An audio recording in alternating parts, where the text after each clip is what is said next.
से आयु कैसे बढ़ी?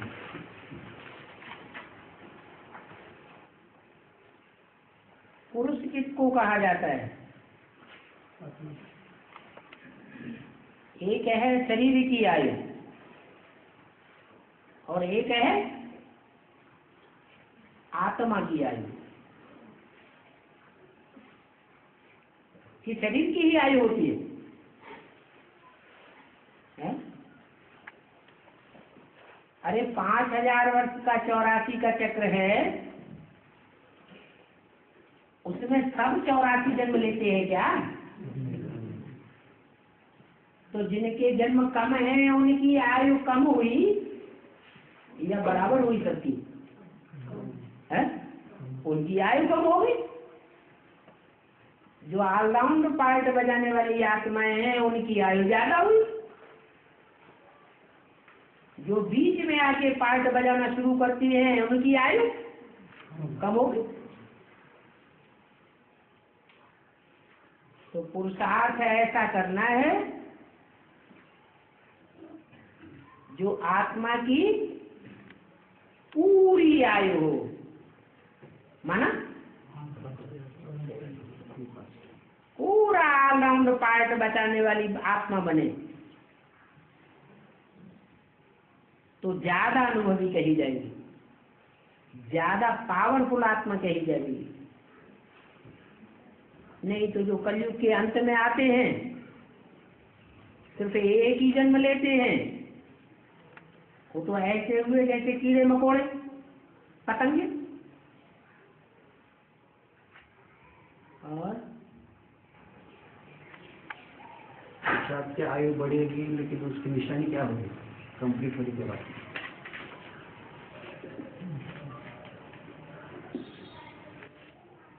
जिसकी आत्मा ऑलराउंड पार्ट बजाने वाली बनेगी पुरुषार्थ करके, उसे मरने का भय होगा? है? होगा ही नहीं। निर्भय आत्मा हो जाएगी।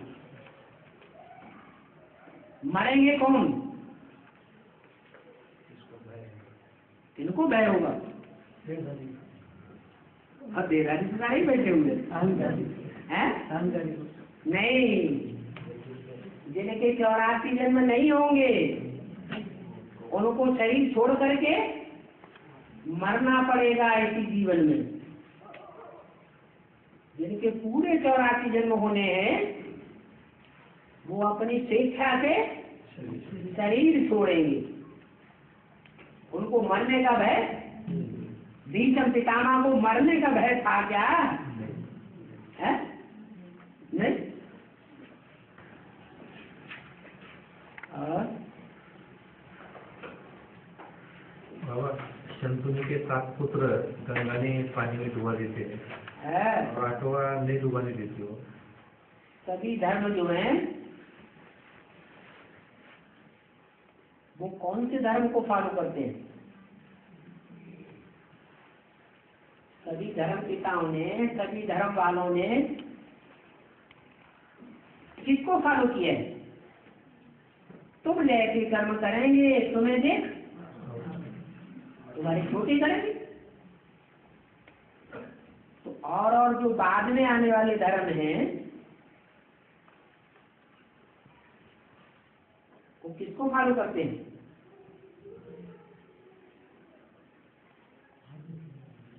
आगे वाले कोई फॉलो करते हैं? तो कहते हैं कृष्ण का 8वां जन्म हुआ और भीष्म पितामह का भी 8वां जन्म हुआ। लेकिन भीष्म पितामह कौन से कुल के, कौन से धर्म के? वो तो संन्यास धर्म के हो गए। और कृष्ण प्रवृत्ति मार्ग का सूर्यवंशी कैसे कहा जाता है। तो सभी धर्म वालों ने बड़े से बड़े को फॉलो किया है। इसलिए शाक जो है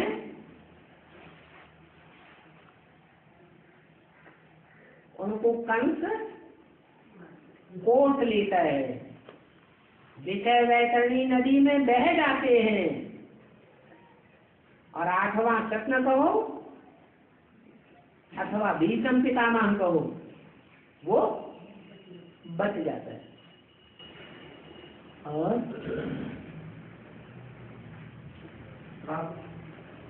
आठ आत्माएं हैं वह मुक्ति को पाएंगे, वह है निवृत्ति मार्ग वाले, और तो जो है वह है जीवन मुक्ति वाली, वह है प्रवृत्ति मार्ग वाली। 8 आत्माएं निवृत्ति मार्ग वाली हाँ, कैसे कैसे तुम बोलो 8 आत्माएं कौन सी?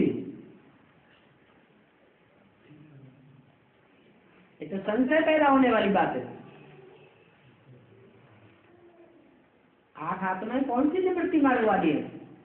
माला के जो मणके हैं 108 दाने, वो सब प्रवृत्ति मार्ग के हैं या निवृत्ति मार्ग के? फिर 8 कैसे निवृत्ति मार्ग के बन जाएंगे? कहाँ की बात कहाँ जोड़ दी?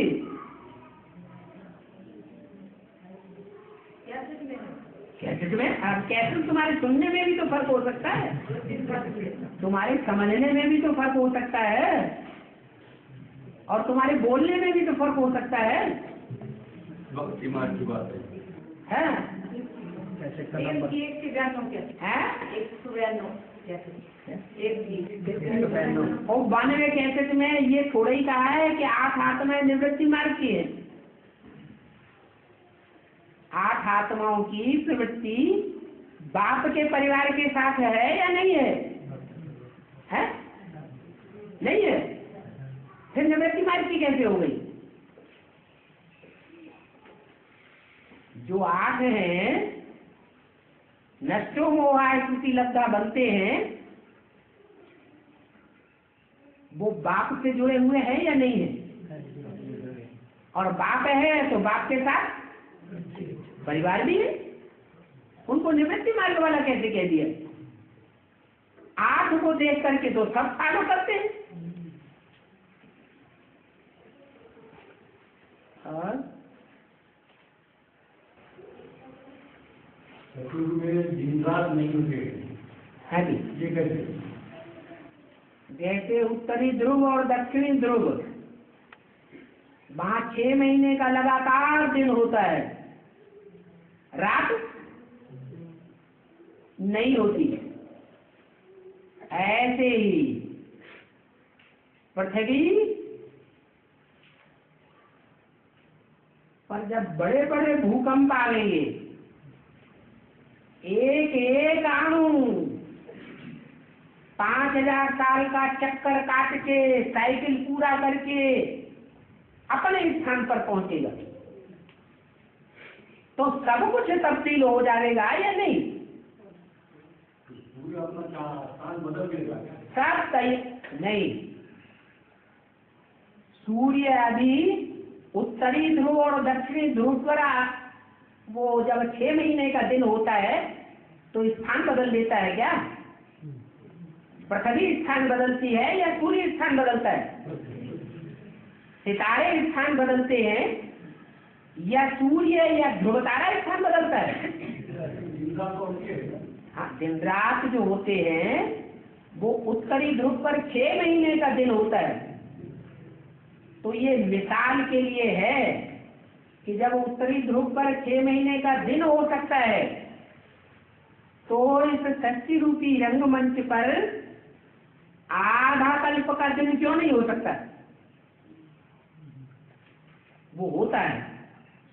अभी पृथ्वी की धुरी ऐसी झुकी हुई है, फिर सारा ही परिवर्तन हो जाएगा। ये जो चंद्रमा है, वो चंद्रमा भी पृथ्वी का हिस्सा है, उपग्रह है। किसका उपग्रह है? पृथ्वी का उपग्रह है, पृथ्वी का बच्चा है। क्या? बच्चा और माँ का संबंध है। वो पृथ्वी की गोद में आ जाएगा,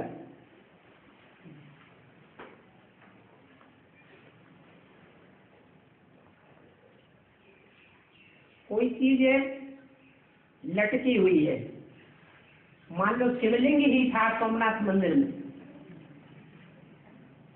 और उसमें गजनी ने गदा मारा, तो बैलेंस बिगड़ा या नहीं बिगड़ा? बिगड़ गया। एक तरफ से फोर्स पड़ गया ना।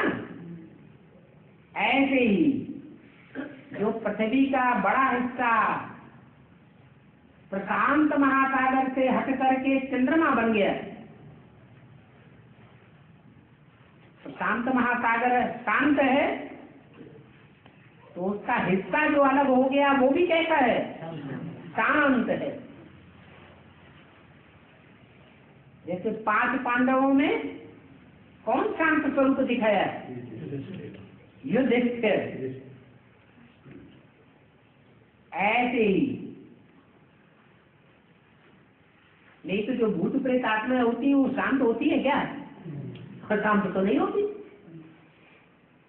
लेकिन वो आत्मा तो शांत स्वरूप है। और इतना बड़ा उपग्रह जब अचानक पृथ्वी से आकर के जुड़ जाएगा तो पृथ्वी की धुरी चेंज हो सकती है या नहीं हो सकती? हो जाती है। और इस तरह वो मोड़ बन जाता है कि जम्बू द्वीप भारत में दिन ही दिन रहेगा 2500 साल तक।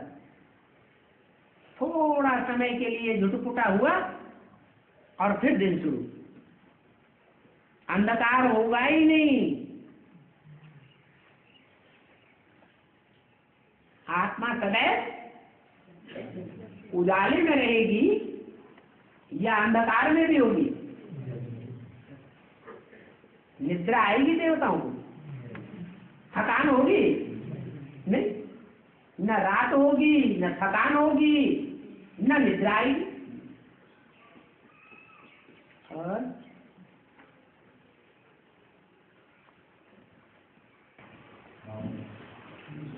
बाबा, हाँ, हर रात को सोमवार को भोजन नहीं बनाना है।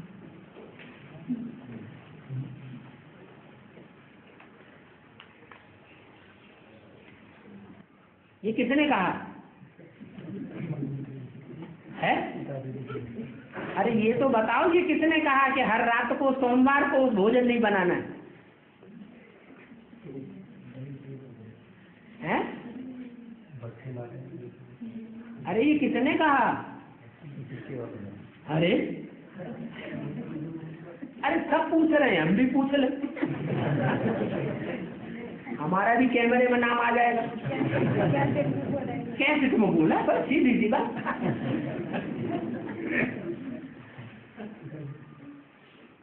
माताओं ने ये तो बढ़िया सीख लिया।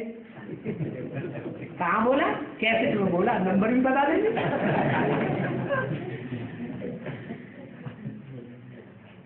अरे इतना तो कहो कि भक्ति मार्ग में ऐसे कहते हैं क्या? कोई कोई लोग कहते हैं, सब नहीं, कि सोमवार को रात को भोजन नहीं बनाना। सोम किसे कहा जाता है? हैं? सोम किसकी यादगार है?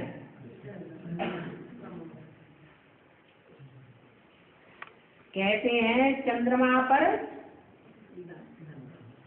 अमृतत्व है, अमृत बरसता है, वहां देवताएं रहते हैं।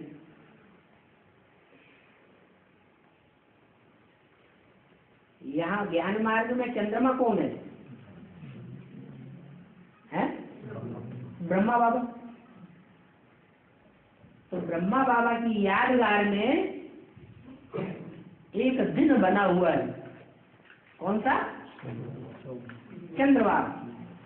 उसको कहते हैं सोमवार। तो किसी भक्त ने ये बात बना दी, क्या सोमवार के दिन रात को भोजन बनाना नहीं है कि खाना नहीं है? है? बनाना नहीं है, माने दिन में बना के रख लें तो चलेगा। है? खाना नहीं है। सोमवार को दिन में खा लेते हैं, रात में नहीं खाते। माने सोमवार को रात में भोजन खाना नहीं। क्या? तो ज्ञान चंद्रमा ब्रह्मा की रात कब होती है? कब होती है? अरे दिन कब तक था? जब तक ज्ञान चंद्रमा में शिव प्रवेश करता था तब तक क्या था? दिन था। सतयुग और त्रेता की शूटिंग हो रही थी, अच्छी चलन थी ब्राह्मणों की। पता है कि नहीं पता है? और जब ब्रह्मा ने शरीर छोड़ दिया तो अज्ञान की रात फैल गई ब्राह्मणों की दुनिया में, खासकर वैदिक ब्राह्मणों में। तो उस रात में खास करके जो अन्न नहीं खाते हैं, माना अन्न क्या है? याद नहीं करें। एक होता है शरीर का भोजन और एक होता है आत्मा का भोजन। वो शरीर का भोजन शरीर में गर्मी पहुंचाता है, पहुंचाता है कि नहीं? कोई लगातार भोजन ही खाता रहे, पानी न पिए तो गर्मी फैल जाएगी कि नहीं फैल जाएगी? गर्मी फैल जाएगी। तो बोला कि जो ब्रह्मा की रात है उसमें भोजन नहीं करना चाहिए। आत्मा का भोजन है खुशी, खुशी जैसी खुराक नहीं।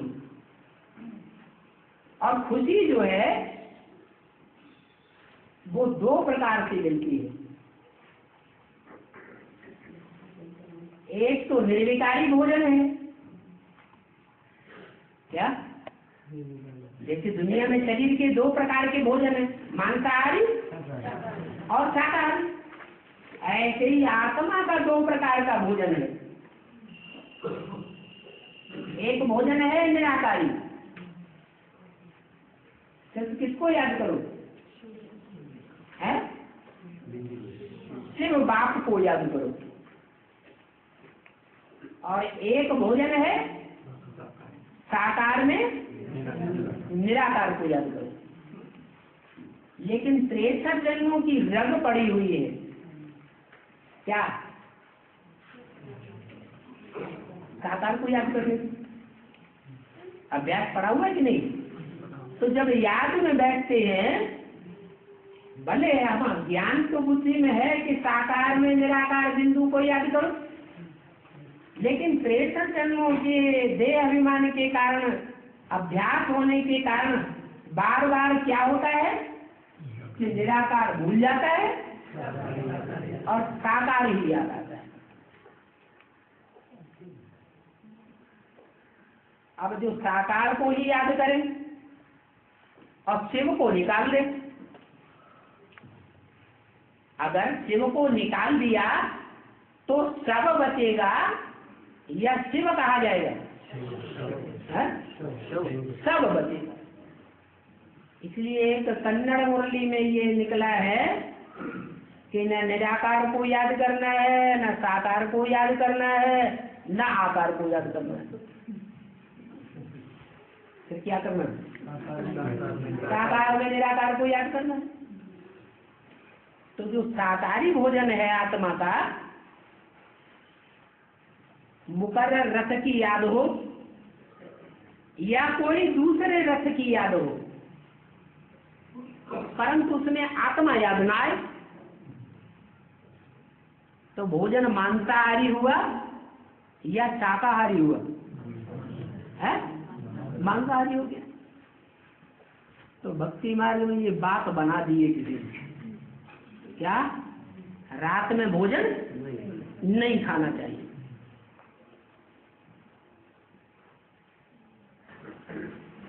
और मनुष्य पांच तत्वों का पुतला और विनाशी, सृष्टि भी पांच तत्वों की है, वो अविनाशी है। सृष्टि सिर्फ 5 जड़ तत्वों की ही सृष्टि नहीं कही जाती है। सृजन कार्य जो है वो सिर्फ जड़त्व से नहीं होता है। जड़ शरीर में जब आत्मा प्रवेश करती है तब सृजन होता है। क्या? सृजन करने के लिए एक नहीं चाहिए, सिर्फ जड़ नहीं चाहिए, क्या चाहिए? चैतन्य भी चाहिए। इसलिए जड़ प्रकृति को कहा जाता है।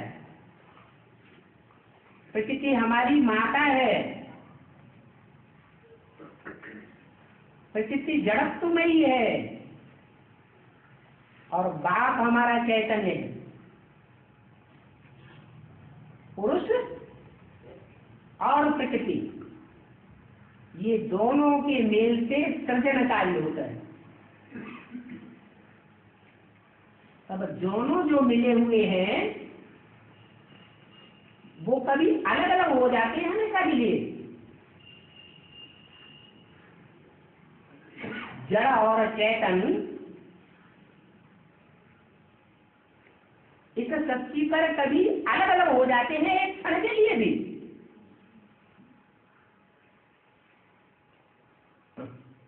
अच्छा, परमधाम कभी खाली होता है चैतन्य आत्माओं से?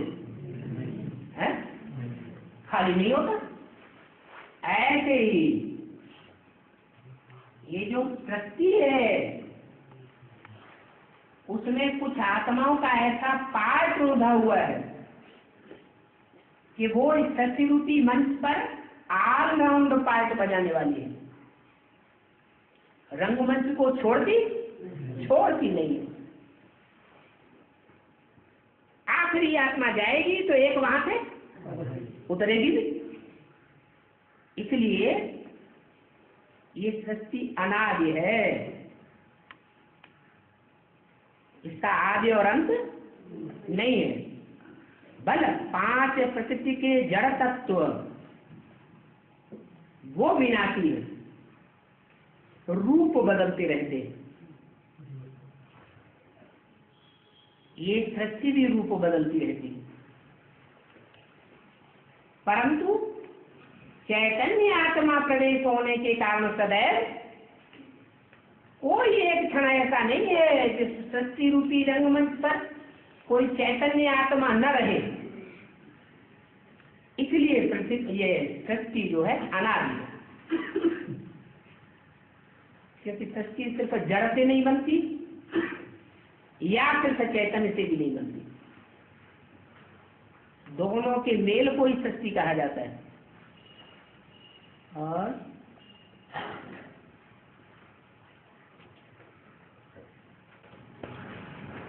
बाबा किसी आत्मा को शक्ति देना हो तो कैसे? शक्ति देना हो आप अपने को शक्ति कैसे देते हैं? हैं? बाबा से लेते हैं? बाबा से लेते हैं। तो जब बाबा से आप शक्ति लेते हैं तो क्या करते हैं? हैं? बाप को याद करते हैं। कौन से बाप को याद करते हैं? शिव बाप को साकार शिव बाप को साकार में याद करते हैं। तो शिव बाप जो साकार में याद करते हैं, कभी ये अनुभव किया कि याद बहुत कठिन हो जाती है? कठिन होने का कारण पकड़ा? कठिन होने का कारण है अपन को आत्मिक रूप में सवेरे ही सवेरे स्थिर नहीं किया। अगर अपन को आत्मा पक्का कर लें तो बाप की याद भी सहज हो जाती है। तो जैसे अपने में शक्ति भरने के लिए अपन को आत्मा समझ बाप को याद करना होता है, वैसे ही किसी दूसरी आत्मा को सर्चलाइट देने के लिए भी यही करना है। अपन को आत्मा समझे और बाप को याद करें, और याद करने के साथ साथ उस देहधारी आत्मा को भी याद करें। क्यों?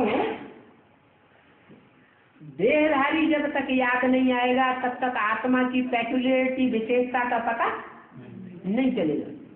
तो पहले उसको चेहरे को याद करना पड़े, फिर चेहरे में ज्योति बिंदु आत्मा भ्रकुटी में याद करके उसको सर्च लाइट देनी पड़े, जैसे टार्च से रोशनी फेंकी जाती है।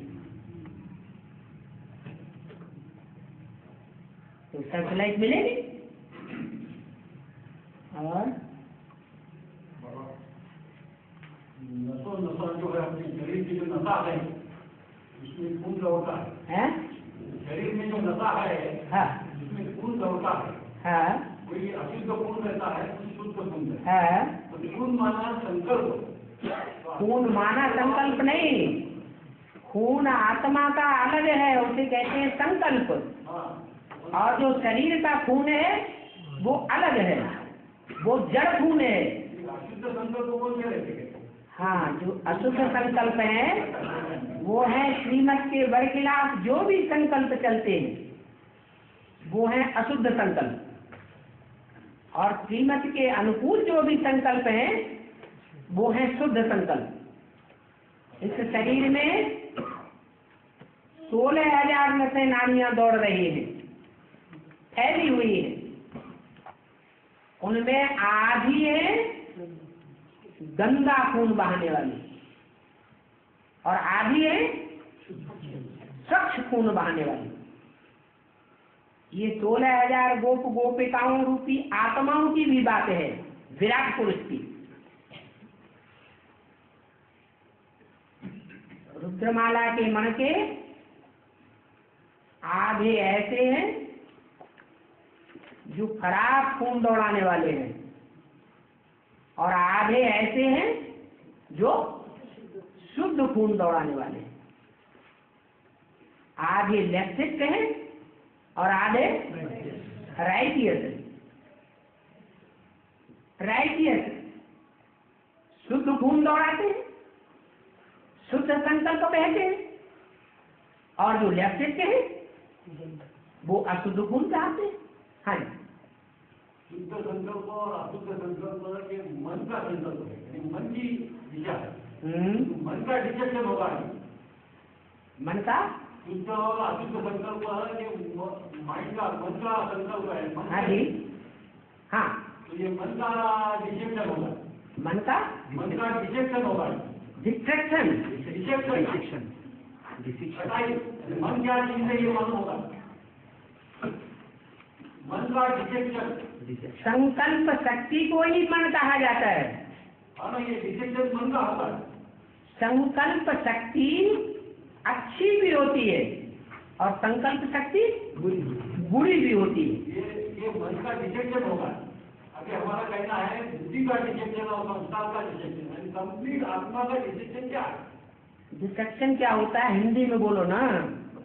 जैसे कटाई करके अंदर क्या है वो बाहर निकाल देना, अच्छी चीज बाहर निकाल देना। तो बाहर निकल रही है ना। अभी जब बाप का ज्ञान मिल रहा है तो हमको पता चलता है, जब हम टैली करते हैं श्रीमत से तो पता चल जाता है ये संकल्प काटने योग्य है, इसको नहीं करना है, और ये संकल्प रखने योग्य है, पालना करने योग्य है, इसको संवर्धन करना है। ये तो मन का काम है ना। हाँ, मन जो है आत्मा की शक्ति है। हाँ, उसका डिसेप्शन होगा। अभी जो बात हुई, आत्मा का जो शक्ति है उसमें 2 प्रकार की शक्ति है। वो मन का बाहर आएगा, लेकिन आपकी बुद्धि का क्या बाहर आएगी? बुद्धि जो है वो निर्णय करने वाली है कौन सा अच्छा है और कौन सा बुरा संकल्प है। उसका क्या करें? तो जो बुद्धि है वो मन से भी ऊपर हो गई, इसलिए शंकर को तीसरे नेत्र को ऊपर रखा गया है त्रिमूर्ति में। और मन रूपी ब्रह्मा को, मनु को नीचे रखा गया है। वो निर्णय शक्ति नहीं है उसमें, क्या करना है और क्या नहीं करना है। ओंकार की अंदरूनी बातें क्या है? हैं? ओंकार की अंदरूनी बातें क्या है? अंदरूनी बातें क्या है? किसकी अंदरूनी? संस्कार के अंदर, जैसा मन के अंदर होगा, बुद्धि के अंदर होगा। संस्कार पूर्व जन्मों के किए हुए कर्मों का आत्मा के ऊपर जो असर बैठा हुआ है 63 जन्मों का, उसको संस्कार कहते हैं। अच्छे संस्कार भी जमे हुए हैं आत्मा में और बुरे संस्कार भी आत्मा में जमे हुए हैं। जब बाप आते हैं, डायरेक्टर आता है सचरूपी रंगमंच का, तो रिहर्सल होती है, शूटिंग होती है। जो 63 जन्मों के अच्छे या बुरे संस्कार हैं वो बाहर आते हैं, वो रील में घूम रहे हैं। जब अच्छे संकल्प बाहर आते हैं तो समझो हमारे अच्छे संस्कार उदय हो रहे हैं, और जब बुरे संकल्प बाहर आते हैं रोकने पर भी नहीं रुकते। ज्ञान है फिर भी हठात आते हैं, बार बार आते हैं। तो समझ में आता है ये पूर्व जन्मों के खराब कर्मों का जो संस्कार आत्मा पर जम चुका है वो उदय हो रहा है बार बार। अब मन तो घोड़ा है, उसकी बुद्धि रूपी लगाम अगर कटी नहीं गई तो वो तो गड्ढे में ही ले जाएगा, नीचे ले जाता है। अगर लगाम सख्त कर ली जाए तो जो दुष्ट संकल्प है उनको रोका जा सकता है। और ये डिसीजन है आत्मा की निर्णय शक्ति का, तीसरे नेत्र का। इसलिए न संस्कार ज्यादा पावरफुल है, न संकल्प शक्ति ज्यादा पावरफुल है। कौन पावरफुल है? निर्णय शक्ति, तीसरा नेत्र ज्यादा पावरफुल है। इसलिए शिव के भी 3 कार्य करता है। संकल्प शक्ति मनु, मन चिंतन बेसिक तरीके से,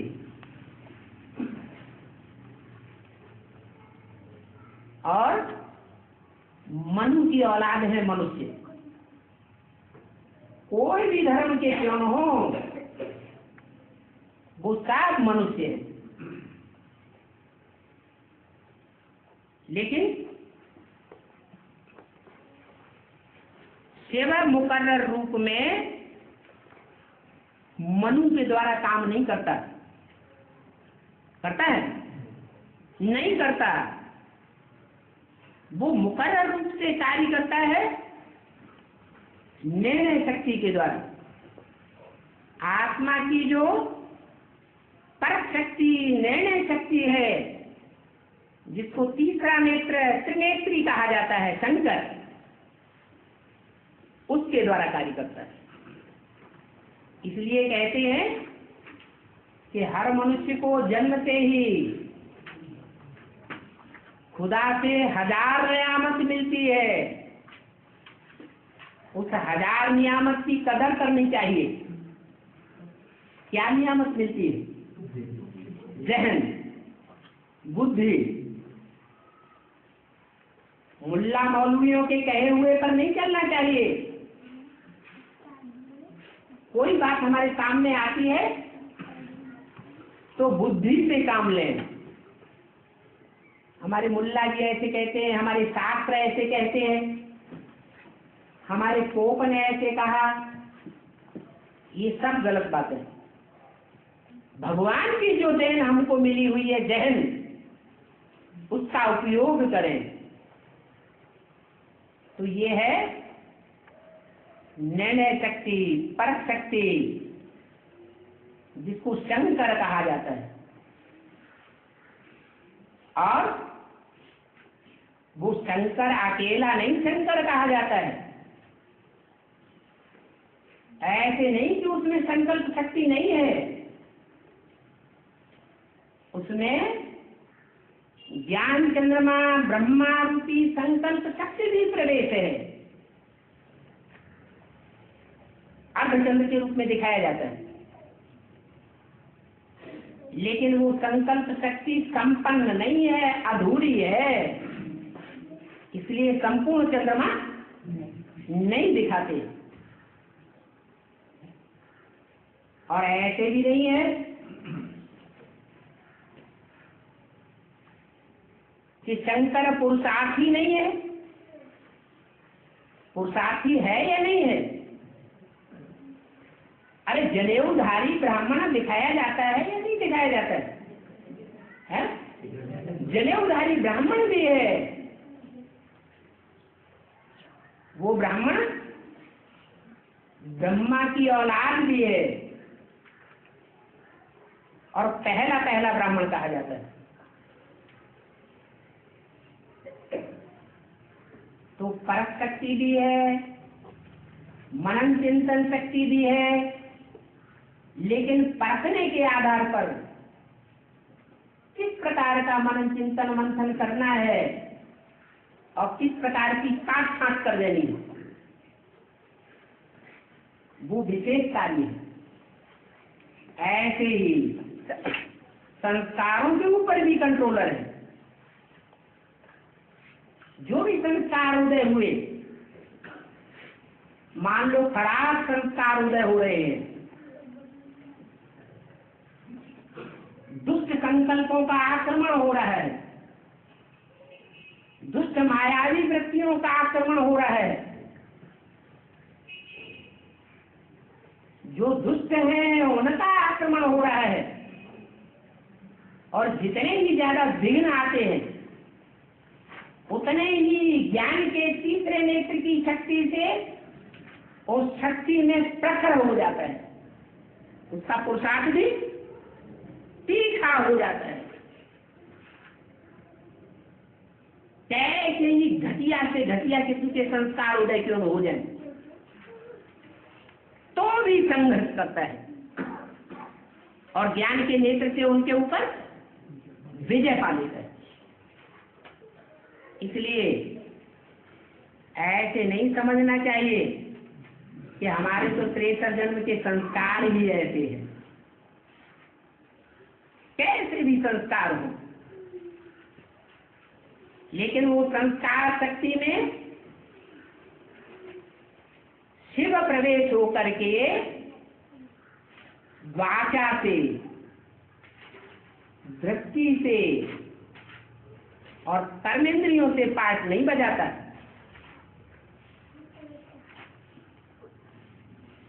वो सिर्फ पवित्रता के वाइब्रेशन के द्वारा प्रैक्टिकल कर्म कराता है विष्णु मूर्ति के द्वारा। और वो कर्म भी तब कर सकता है जब तीसरे नेत्र के द्वारा जो प्रखर एडवांस ज्ञान निकलता है, वो एडवांस ज्ञान को वो दूसरी मूर्ति विष्णु धारण करे। अगर धारण नहीं करेगा तो वो शक्ति परिवर्तन की शक्ति नहीं आ सकती। इसलिए आत्मा की 3 शक्तियां हैं। सुप्रीम सोल भी आत्मा है, उसकी भी 3 मूर्तियां शक्ति स्वरूप हैं, एक ब्रह्मा, एक विष्णु, एक शंकर। लेकिन तीनों ही मूर्तियों में भगवान सिर्फ एक ही है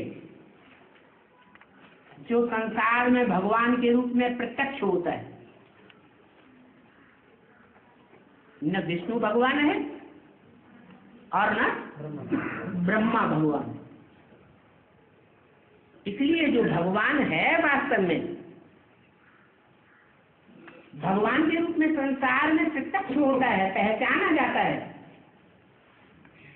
वो मूर्ति मूर्त माना ही साकार। उस साकार रूप में संसार के सामने प्रत्यक्ष हो जाती है और उस मूर्ति का जो नाम है, जिसमें तीनों ही शक्तियां कार्य करती हैं, मन, संस्कार और तीसरा नेत्र निर्णय शक्ति, उन तीनों में जो तीसरा नेत्रधारी शरीरधारी पुरुषार्थी व्यक्तित्व है, उस शरीरधारी का नाम शिव के साथ जोड़ा जाता है। न विष्णु का नाम जोड़ा जाता और न ब्रह्मा का नाम जोड़ा जाता।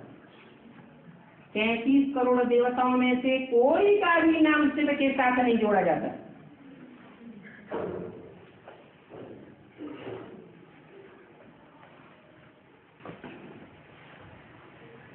और हाँ, मन माना ब्रह्मा, बुद्धि माना शंकर, हाँ, संस्कार माना विष्णु। विष्णु की जो 4 भुजाएं है, कृष्ण, राधा और राम सीता, ये चारों संस्कार एक साथ रहते हैं। 4 जो भुजाएं हैं, उन भुजाओं में अर्थ क्या है? भुजा का अर्थ क्या है? मददगार। मददगार चैतन्य आत्मा होती है या जड़ भुजा होती है? अरे मददगार कौन है? वो चैतन्य आत्मा रूपी भुजा मददगार है या जड़ भुजा मददगार? चैतन्य आत्मा है मददगार है। तो विष्णु की जो 4 भुजाएं मददगार हैं, उन भुजा रूपी आत्माओं में 4 आयुध दिखाए गए हैं। शंख, चक्र, गदा और पद्म। ये चारों आयुध आत्मा ने धारण किए या स्थूल भुजा ने धारण किए?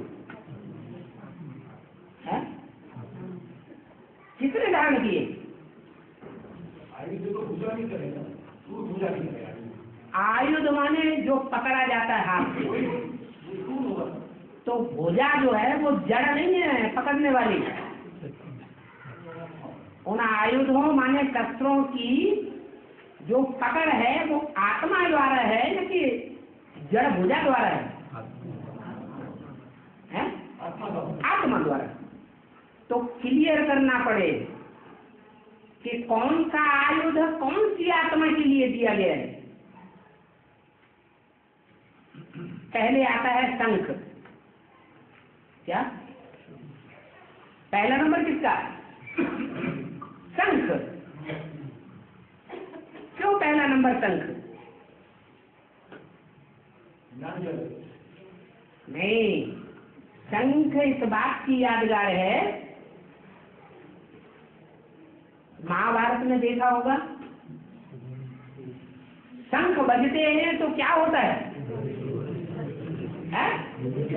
युद्ध की शुरुआत होती है, फाइनल परीक्षा होती है।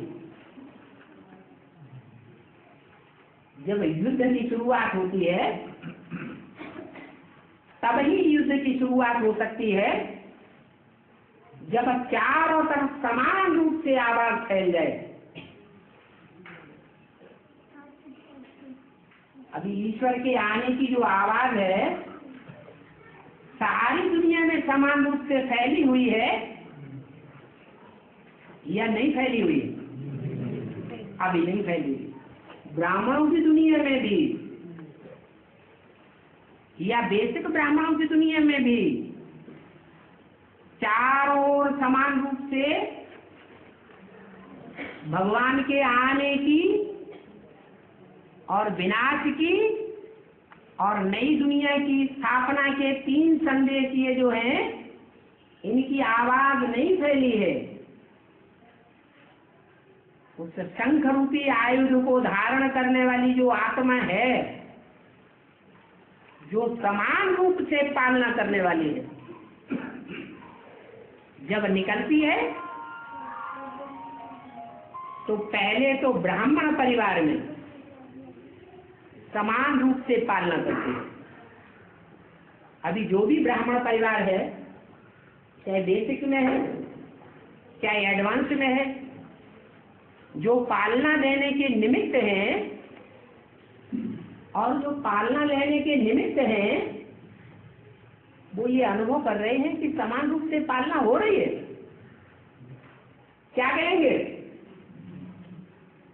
समान रूप से पालना हो रही है अभी ब्राह्मण परिवार में, या नहीं हो रही है? नहीं हो रही है। लेकिन वो जो मूर्ति ज्ञान संख के रूप में समान रूप से संसार में आवाज फैलाने के निमित्त बनती है, प्रत्यक्ष होगी, तो स्थापना का कार्य उस समय संपन्न हो चुका होगा, भले छोटे रूप में हो, और उस छोटे से ब्राह्मणों के किले में समान रूप से पालना का कार्य भी शुरू हो जाएगा, और उसकी आवाज भी चारों ओर फैलने लगेगी। तो वो कौन सी आत्मा है जो ज्ञान संख के रूप में आयुध धारण करके समान रूप से पालना की शुरुआत करती है? वैष्णवी, उसको कहते हैं लक्ष्मी।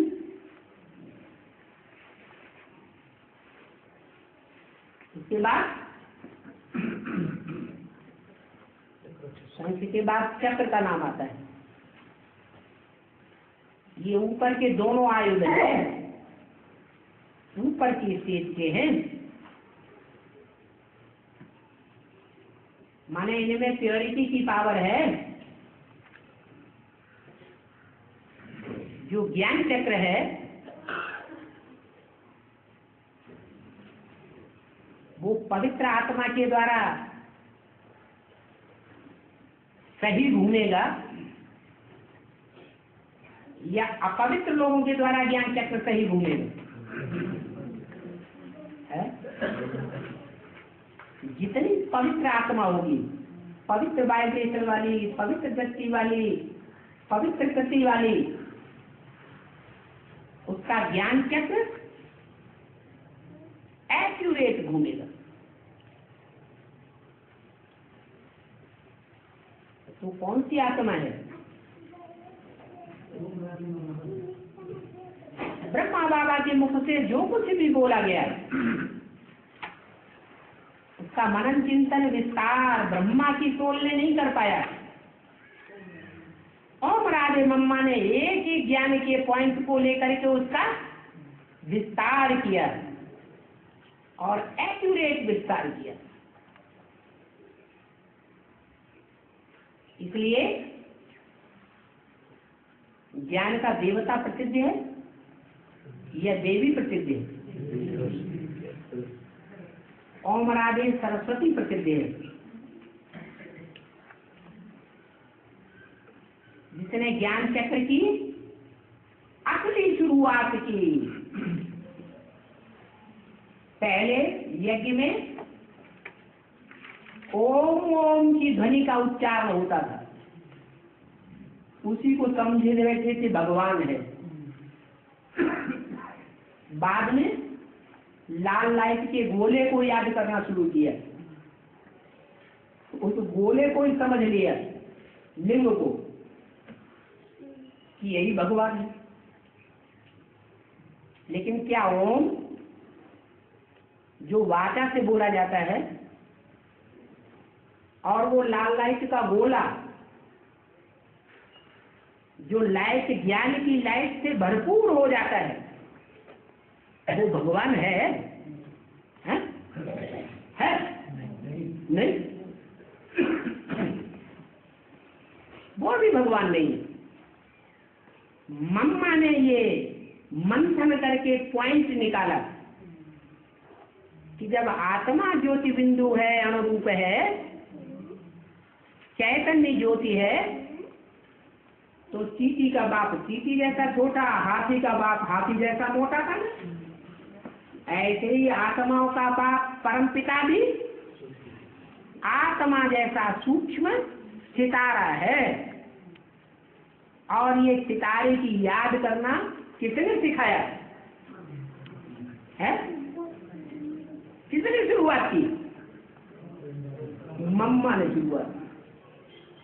तो ज्ञान माने पहचान, ज्ञान माने जानना। मुख्य किसको जानना है? मुख्य पहचान किस चीज की? आत्मा की तो पहचान पहले से ही थी। गीता में भी लिखा हो अणुवणीयान समस्मरेंगे। आत्मा अणुरूप है, ज्योति स्वरूप है। परमात्मा की पहचान किसी को नहीं थी। वो मम्मा ने ज्ञान का मंथन करके बेसिकली परम पिता की पहचान दे दी कि आत्मा वैसे ही परम पिता परमात्मा भी ज्योति बिंदु स्वरूप है। और उसके बाद से ब्राह्मण की दुनिया में बिंदु को याद करने का प्रचलन बेसिक में ही शुरू हो चुका था। तो ज्ञान का जो मूल पॉइंट है ज्ञान चक्र घुमाने का, वो किसने शुरू किया? मम्मा। इसलिए वो आयुध कौन सी आत्मा का प्रतीक हुआ? मम्मा का प्रतीक हुआ। और उसके बाद गदा। गदा देखने में भी और शस्त्रों के अनुकूल और शस्त्रों के मुकाबले स्थूल मार मारने वाला है या तलवार की तरह धारदार मार मारने वाला है? स्थूल मार मारता है। ब्रह्मा बाबा के जीवन में कोई भी परिस्थिति आई, खट से उन्होंने ड्रामा की ढाल सामने कर दी।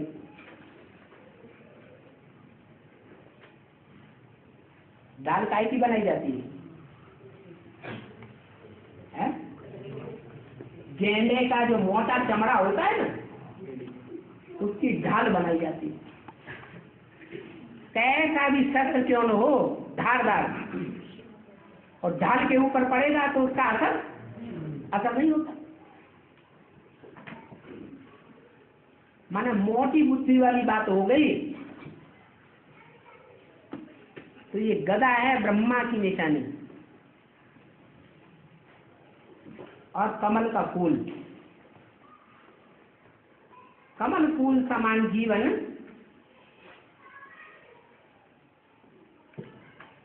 कौन सी ऐसी शक्ति है जो कीचड़ की दुनिया में रहती है और कीचड़ के अंदर रह करके भी विषय वैतरणी नदी के अंदर पार्ट बजाते हुए भी कमल फूल समान पवित्र जीवन बिताने वाली है? कौन है? जगदम्बा। महाकाली का रूप धारण करती है। सारे कच्चे पक्के अधूरे पक्के ब्राह्मणों का संहार करा देती है। शुद्ध संसार रह जाता है, संपन्न संसार रह जाता है इस स्कॉलरशिप पाने वालों का, जिसमें कोई कमी नहीं होती। तो पार्ट कहाँ बजाती है? शंकर जी की तरह कैलाश पर्वत पर पार्ट बजाती है, या विषय सागर या विषय वैतरणी नदी के बीच में रहकर के पार्ट बजाती है? विषय सागर में, विषय वैतरणी नदी के अंदर बीच में रहकर के पार्ट बजाती है। इसलिए बोला है इम्प्योरिटी से होता है विनाश। प्योरिटी की होती है स्थापना। कोई देवता निमित्त नहीं बना हुआ है विनाश का। कौन निमित्त बना है? शक्तियां ही असुर संहारणी गाई हुई है। और संहार कारिणी देवियों में महाकाली प्रसिद्ध है, असुरों को मारने वाली। वो कीचड़ में कमल फूल समान पाट बजाती है। तो दो आत्माएं हैं प्रवेश करने वाली, मम्मा और बाबा, और दो आत्माएं हैं जो प्रवेश करने वाली आत्माओं को धारण करके पाठ बजाती है, शंकर और पार्वती। इसलिए बोला है मुरली में, विष्णु चतुर्भुज चार आत्मा रूपी भुजाओं की यादगार है। त्रिमूर्ति के चित्र में भी चार नाम दिए हुए, ब्रह्मा के साथ सरस्वती और शंकर के साथ पार्वती। अब कौन रह गया? है? अरे भुजाएं अपने आप काम करती है या भुजाओं को कोई चलाने वाला होता है? अगर कहें चलाने वाला शिव है तो शिव पालना का काम करने वाला विष्णु वो पवित्र में प्रवेश करके पाठ बजाता है या अपवित्र में प्रवेश करता है? अपवित्र में प्रवेश करता है। और विष्णु पवित्र है या अपवित्र है? विष्णु तो पवित्र पाठधारी का नाम है। तो चारों भुजाओं रूपी आत्माओं के संस्कार जब मिलकर के एक हो जाते हैं, वो एक होते ही तब हैं जब उनको चलाने वाला पांचवा मुख भी चाहिए। ब्रह्मा को पंचानन भी कहते हैं। एक मुख काट दिया जाता है। जब मुख कट जाता है तो आत्मा अलग हो गई और धड़ अलग हो जाता है। देह अभिमान अलग, आत्मा अलग। तो वही चलाने वाली आत्मा है जो चार भुजाओं को संचालन करने वाली है। इसलिए जो राज्य स्थापन होता है उस राज्य का नाम शिवराज्य नहीं है, ब्रह्मा राज्य नहीं है, विष्णु राज्य नहीं है, जगदम्बा राज्य नहीं है। कौन सा राज्य? राम राज्य कहा जाता है। यानी वो राम वाली आत्मा चारों भुजाओं को चलाने वाली है।